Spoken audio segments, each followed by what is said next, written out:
Yoruldu duygularım senin yolunda daha.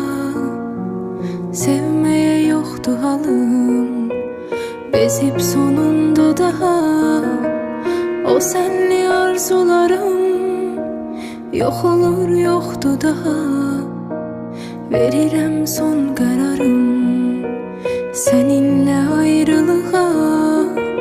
Hayanet alovunda o sevgi yandı gitti.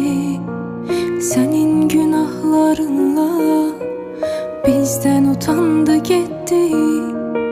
Unutarsan her şeyi, belki sevip yeniden sevişmemizin tadını alabilsen özgeden.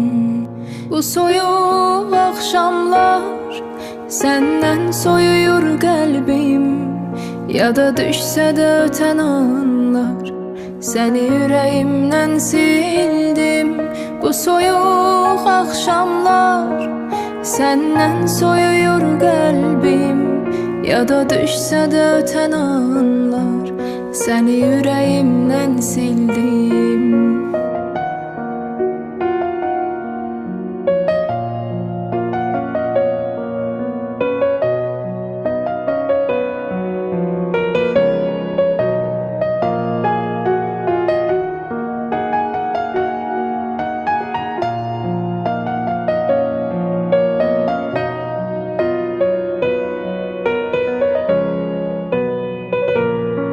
Sene bir daha dönmeyeceğim, bu gururuma söz verdim.